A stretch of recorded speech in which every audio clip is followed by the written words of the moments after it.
ਤੇ ਹੁਣ ਜੀ ਅਸੀਂ ਗੱਲਬਾਤ ਕਰਾਂਗੇ ਭਾਈ ਦਲਜੀਤ ਸਿੰਘ ਬਿੱਟੂ ਜੀ ਦੇ ਸਪਤਨੀ ਬੀਬੀ ਅੰਮ੍ਰਿਤ ਕੌਰ ਹੋਣਾ ਦੇ ਨਾਲ, ਤੇ ਉਹਨਾਂ ਤੋਂ ਬਾਅਦ ਫਿਰ ਜੀ ਤੁਹਾਡੀਆਂ ਜਿਹੜੀਆਂ ਕਾਲਾਂ ਜ਼ਰੂਰ ਲਾਵਾਂਗੇ। ਤੇ ਬੀਬੀ ਅੰਮ੍ਰਿਤ ਕੌਰ ਜੀ, ਸਤਿ ਸ਼੍ਰੀ ਅਕਾਲ ਜੀ, ਸਵਾਗਤ ਹੈ ਪੰਜਾਬੀ ਰੇਡੀਓ USA ਤੇ। ਹਾਂਜੀ, ਵਾਹਿਗੁਰੂ ਜੀ ਕਾ ਖਾਲਸਾ, ਵਾਹਿਗੁਰੂ ਜੀ ਕੀ ਵਾਹਿਗੁਰੂ ਫਤਿਹ ਜੀ ਕੀ ਜੀ। ਫਤਿਹ। ਜੀ ਅੰਮ੍ਰਿਤ ਕੌਰ ਜੀ, ਤੁਸੀਂ ਮੇਰੇ ਖਿਆਲ ਦੇ ਵਿੱਚ ਤੁਸੀਂ ਵੀ ਨਾਲ ਹੀ ਸੰਤਾਪ ਭੋਗ ਰਹੇ ਆ ਸਿੱਖ ਕੌਮ ਦਾ, ਕਿ ਭਾਈ ਸਾਹਿਬ ਨੇ ਬਹੁਤ ਸਾਰਾ ਆਪਣਾ ਜਿਹੜਾ ਜ਼ਿੰਦਗੀ ਦਾ ਹਿੱਸਾ ਆ ਉਹ ਜੇਲ੍ਹਾਂ ਦੇ ਵਿੱਚ ਹੀ ਗੁਜ਼ਾਰਿਆ ਆ। ਤੇ ਹੁਣ ਵੀ ਤੁਹਾਡੀਆਂ ਅੱਖਾਂ ਦੇ ਸਾਹਮਣੇ ਦੇਖੋ, 2 ਵਾਰੀ ਇਹ ਪਹਿਲਾਂ ਤਾਂ 2 ਸਾਲ ਕੱਟ ਕੇ ਆਏ ਆ, ਹੁਣ ਵੀ ਤੁਹਾਡੇ ਵਿਆਹ ਤੋਂ ਬਾਅਦ, ਤੇ ਹੁਣ ਫਿਰ ਉਹਨਾਂ ਨੂੰ ਇਹਨਾਂ ਨੇ ਬਿਨਾਂ ਵਜ੍ਹਾ ਦੇ ਚੱਕਿਆ ਆ। ਤੇ ਜੀ ਜੀ, ਇਹਦੇ ਬਾਰੇ ਦੱਸੋ ਕਿ ਹੁਣ ਕੀ ਗੱਲ ਹੋਈ ਸੀਗੀ ਜਿਹੜਾ ਉਹਨਾਂ ਨੇ ਹੁਣ ਇਹਨਾਂ ਨੂੰ ਲੈ ਕੇ ਆਇਆ।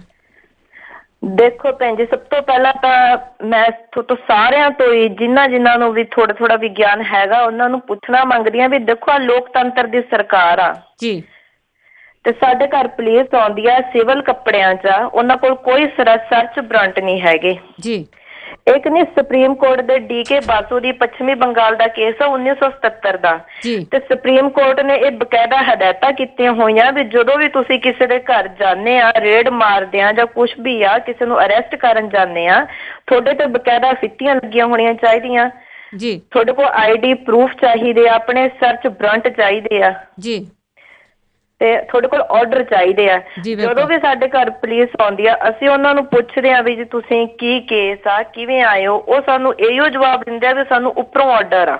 ਜੀ, ਜੀ, ਇਹ ਦੇਖੋ ਜੀ, ਲੋਕਤੰਤਰ ਦੀ ਸਰਕਾਰ ਆ। ਮੈਂ ਪੁੱਛਣਾ ਚਾਹੁੰਦੀ ਵੀ ਉਹ ਉੱਪਰ ਕਿਹੜੀ ਪਾਵਰ ਬੈਠੀ ਆ ਜਿਹਨੇ ਸੁਪਰੀਮ ਕੋਰਟ ਦੀਆਂ ਵੀ ਧੱਜੀਆਂ ਪਾਤੀਆਂ ਨੇ, ਜਿਹਨੂੰ ਕਿਸੇ ਕਾਨੂੰਨ ਦੀ ਕੋਈ ਪਰਵਾਹ ਨਹੀਂ ਹੈਗੀ। ਜੀ, ਜੀ, ਲੋਕਤੰਤਰ ਇਹਨਾਂ ਲਈ ਆਪਣੇ ਲਈ ਆ, ਪਰ ਆਮ ਲੋਕਾਂ ਦਾ ਜੀਵਨ ਹੈ ਜਿਹੜਾ, ਉਹਨਾਂ ਲਈ ਕੋਈ ਲੋਕਤੰਤਰ ਨਹੀਂਗਾ। ਪਰ ਸਾਨੂੰ ਤਾਂ ਹਜੇ ਤੱਕ ਇਹ ਸਾਰੀ ਹਰ ਇੱਕ ਨੂੰ ਇਹ ਕਿਹਾ ਜਾਂਦਾ ਵੀ ਲੋਕਤੰਤਰ ਦੀ ਸਰਕਾਰ ਆ, ਤੁਸੀਂ ਮੇਨ ਸਟਰੀਮ 'ਚ ਆਵੋ, ਇਲੈਕਸ਼ਨ ਲੜੋ। ਜੇ ਅਸੀਂ ਮੇਨ ਸਟਰੀਮ 'ਚ ਆਏ ਆ, ਪੂਰੀ ਤਰ੍ਹਾਂ ਨਿਭ ਰਹੇ ਆ, ਸਾਰਾ ਕੁਝ ਫੋਲੋ ਕਰਦੇ ਆ, ਫਿਰ ਸਾਡੇ ਤੇ ਵਾਰ-ਵਾਰ ਝੂਠੇ ਕੇਸ ਕਿਉਂ ਪਾਏ ਜਾਂਦੇ ਆ? ਸਿਰ ਭੈਣ ਜੀ, ਸਾਡੇ ਤੇ ਦੋਸ਼ ਲੱਗ ਰਿਹਾ ਕਿ ਅਸੀਂ ਅਮਨ ਕਾਨੂੰਨ ਭੰਗ ਕਰਦੇ ਆ।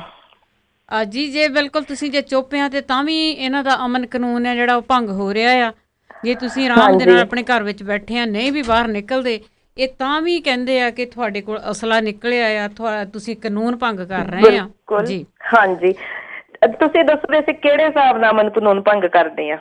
ਕਿ ਦੱਸੋ, ਦਲਜੀਤ ਸਿੰਘ ਬਿੱਟੂ ਮਈ ਦੇ ਵਿੱਚ ਬਾਹਰ ਆਏ ਨੇ, ਅਪ੍ਰੈਲ 'ਚ ਬਾਹਰ ਆਏ ਨੇ, ਅਪ੍ਰੈਲ 'ਚ ਬਾਹਰ ਆਏ ਨੇ, ਸਤੰਬਰ 'ਚ ਉਹਨਾਂ ਨੂੰ ਫੇਰ ਅਰੈਸਟ ਕਰ ਲਿਆ ਗਿਆ। 6 ਮਹੀਨਿਆਂ ਦੇ ਵਿੱਚ ਉਹਨਾਂ ਨੇ ਕਿੱਥੇ ਭਾਸ਼ਣ ਦਿੱਤੇ ਨੇ, ਕਿੱਥੇ ਉਹਨਾਂ ਤੋਂ ਭਾਸ਼ਣ ਤੋਂ ਭੜਕਾੜ 'ਚ ਆ ਕੇ ਗੋਲੀ ਚੱਲੀ ਆ, ਡਾਂਗਾ ਚੱਲੀਆਂ ਨੇ, ਕਿਹੜਾ ਅਮਨ ਕਾਨੂੰਨ ਭੰਗ ਹੋਇਆ? ਜੀ, ਤੇ ਦੇਖੋ ਸਾਡੇ ਜੀ, ਹਾਂਜੀ, ਜੀ, ਜੀ, ਚਲੋ, ਦੇਖੋ ਸਾਡੇ ਮਨ 'ਚ ਕਈ ਸਵਾਲ ਉੱਠਦੇ ਆ ਵੀ ਅਸੀਂ ਵੀ ਇਸ ਦੇਸ਼ ਦਾ ਹਿੱਸਾ ਆ ਕਿ ਨਹੀਂ। ਇੰਡੀਅਨ ਕੌਂਸਟੀਟਿਊਸ਼ਨ ਦੇ ਵਿੱਚ ਆਪਣੇ ਰਾਜ ਦੇ ਨਿਆਰੇਪਣ ਦੀ ਗੱਲ ਕਰਨਾ, ਆਪਣੇ ਵਿਚਾਰਾਂ ਦਾ ਪ੍ਰਗਟਾਵਾ ਕਰਨਾ ਸਾਡਾ ਹੱਕ ਆ। ਜੀ, ਜੀ, ਬਿਲਕੁਲ, ਹਾਂਜੀ, ਜੇ ਅਸੀਂ ਆਪਣੇ ਹੱਕ ਲਈ ਬੋਲਦੇ ਵੀ ਆ ਤਾਂ ਸਾਨੂੰ ਕਹਿੰਦੇ ਕਿ ਅਮਨ ਕਾਨੂੰਨ ਭੰਗ ਕਰਦੇ ਆ। ਦੂਜਾ ਦੋਸ਼ ਸਾਡੇ ਤੇ ਲਾਇਆ ਜਾਂਦਾ ਕਿ ਇਹਨਾਂ ਨੂੰ ਬਾਹਰੋਂ ਪੈਸਾ ਆਉਂਦਾ। ਭਾਈ ਸਾਹਿਬ ਭਾਈ ਦਲਜੀਤ ਸਿੰਘ ਬਿੱਟੂ 2009 ਤੋਂ 2012 ਤੱਕ, ਅਪ੍ਰੈਲ 2012 ਤੱਕ ਜੇਲ੍ਹ 'ਚ ਰਹੇ ਨੇ। ਸਾਡੇ ਤੇ ਜਿਹੜੀ ਹੁਣ FIR ਦਰਜ ਹੋਈ ਆ ਉਹ ਇਹ ਆ ਕਿ 2011 ਤੋਂ ਲੱਗ ਕੇ ਇਹਨਾਂ ਨੂੰ ਪੌਣੇ 2 ਕਰੋੜ ਰੁਪਈਆ ਆਇਆ। ਜੀ, ਪਹਿਲੀ ਗੱਲ ਤੇ ਉਸ ਟਾਈਮ ਤੋਂ ਜੇਲ੍ਹ 'ਚ ਸੀਗੇ, ਜੀ, ਜੀ, ਉਹ ਪੈਸਾ ਕਿਹਦੇ ਕੋਲ ਆਇਆ, ਕਿਵੇਂ ਆਇਆ?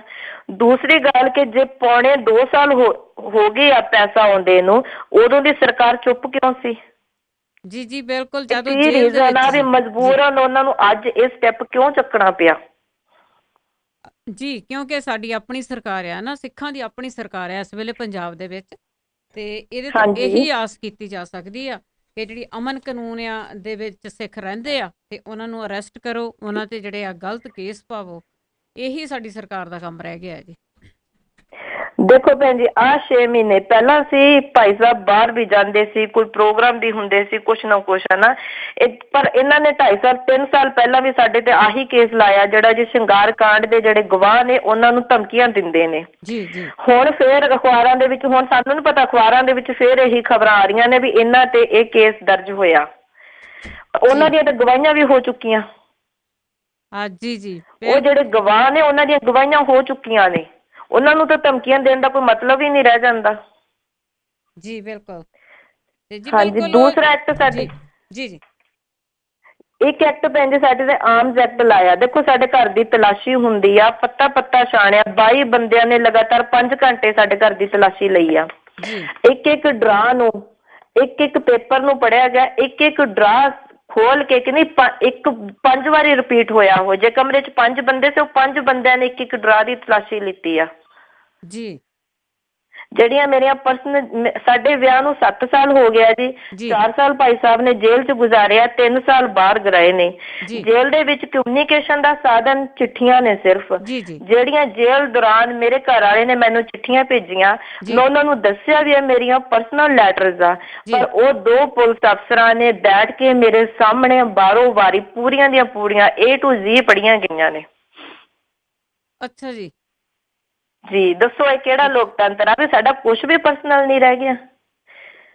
ਜੀ ਸਾਡੇ ਬਿਲਕੁਲ ਘਰੋਂ ਜਿਹੜਾ ਪਬਲਿਸ਼ਡ ਮਟੀਰੀਅਲ ਆ, ਜੀ ਬੁੱਕਸ ਚੱਕੀਆਂ ਜਾਂਦੀਆਂ ਨੇ, ਕਿਤਾਬਾਂ ਚੱਕੀਆਂ ਜਾਂਦੀਆਂ ਨੇ, ਉਹਨਾਂ ਨੂੰ ਇਹ ਕਿਹਾ ਜਾਂਦਾ ਕਿ ਭੜਕਾਊ ਲਿਟਰੇਚਰ ਆ, ਜਦੋਂ ਕਿ ਉਹਨਾਂ ਦੇ ਮੈਗਜ਼ੀਨ ਚੱਕੇ ਗਏ ਉਹਦੇ ਕਦੇ ਕਿਸੇ ਸੰਪਾਦਕ ਤੇ ਕੇਸ ਨਹੀਂ ਦਰਜ ਹੋਇਆ। ਜੇ ਉਹਦੇ ਵਿੱਚ ਭੜਕਾਊ ਲਿਟਰੇਚਰ ਆ, ਤੁਸੀਂ ਮੈਗਜ਼ੀਨ ਨੂੰ ਬੰਦ ਕਰਾਓ। ਹੁਣ ਤੁਸੀਂ ਦੱਸੋ ਵੀ ਸਾਡਾ ਜਿਹੜਾ ਪੜ੍ਹਨ ਦਾ ਅਧਿਕਾਰ ਆ ਉਹ ਵੀ ਖੋਹ ਲਿਆ ਜਾਊਗਾ। ਜੀ ਅਸੀਂ ਆਪਣੀ ਮਰਜ਼ੀ ਨਾਲ ਕੋਈ ਕਿਤਾਬ ਨਹੀਂ ਪੜ੍ਹ ਸਕਦੇ। ਜੀ ਜੀ ਜੀ ਬਿਲਕੁਲ ਇਹ ਜਿਹੜਾ ਗਲਤੀ ਹੈ ਸਰਾਸਰ ਤੁਹਾਡੇ ਨਾਲ ਜਿਹੜੀ ਇਹ ਜ਼ਿਆਦਤੀ ਹੋ ਰਹੀ ਆ।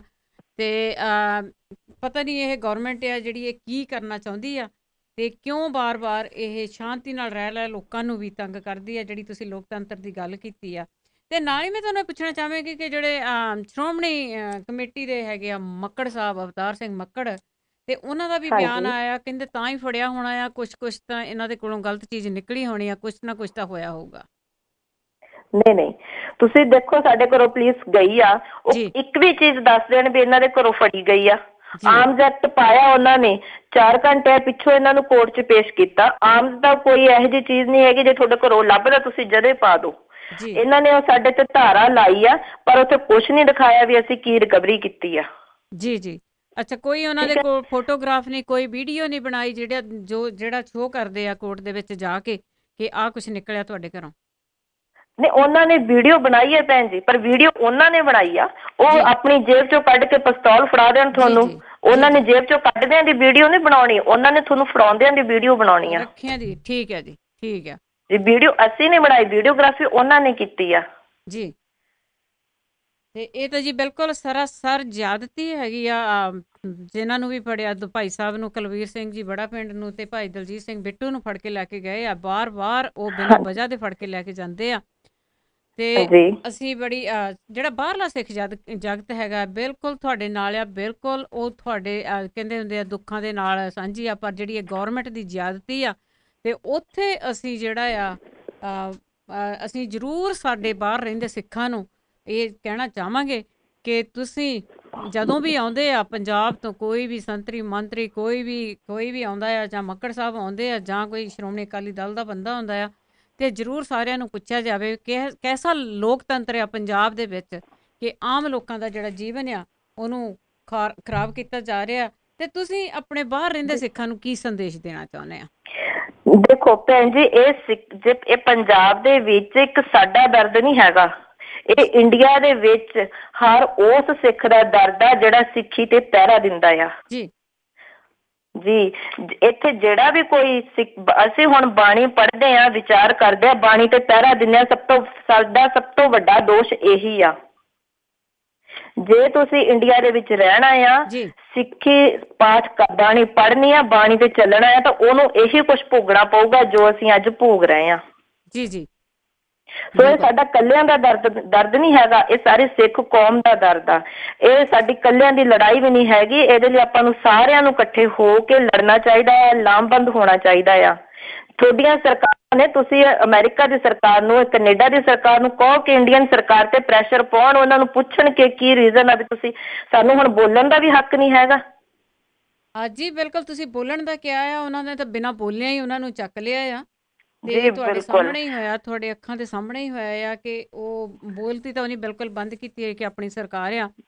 ਤੇ ਜੀ ਅੰਮ੍ਰਿਤ ਕੌਰ ਜੀ, ਬਹੁਤ ਬਹੁਤ ਧੰਨਵਾਦ, ਤੁਸੀਂ ਆਏ ਆ ਤੇ ਹੁਣ ਅਸੀਂ ਜਿਹੜਾ ਕਹਿੰਦੇ ਹੁੰਦੇ ਆ ਕੁਛ ਨਾ ਕੁਛ ਜਿਹੜੇ ਬਾਹਰਲੇ ਸਿੱਖ ਆ ਇਹਨਾਂ ਨੂੰ ਸੋਚ ਕੇ ਕੁਛ ਨਾ ਕੁਛ ਤਾਂ ਕਰਨਾ ਪਊਗਾ ਕਿ ਇਹ ਸਿੱਖਾਂ 'ਤੇ ਇੰਨੀਆਂ ਜੀ ਬਿਲਕੁਲ। ਜ਼ਿਆਦਤੀਆਂ ਕਿਉਂ ਹੋ ਰਹੀਆਂ ਆ, ਬਿਨਾਂ ਵਜ੍ਹਾ ਦੇ ਕਿਉਂ ਤੰਗ ਕੀਤਾ ਜਾ ਰਿਹਾ ਹੈ। ਹਾਂਜੀ ਹਾਂ। ਤੇ ਬਹੁਤ ਬਹੁਤ ਧੰਨਵਾਦ ਜੀ। ਵਾਹਿਗੁਰੂ ਜੀ ਕਾ ਖਾਲਸਾ, ਵਾਹਿਗੁਰੂ ਜੀ ਖਾਲਸਾ ਵਾਹਿਗੁਰੂ ਜੀ ਵਾਹਿਗੁਰੂ ਕੀ ਜੀ ਕੀ ਫਤਿਹ ਫਤਿਹ। ਜੀ।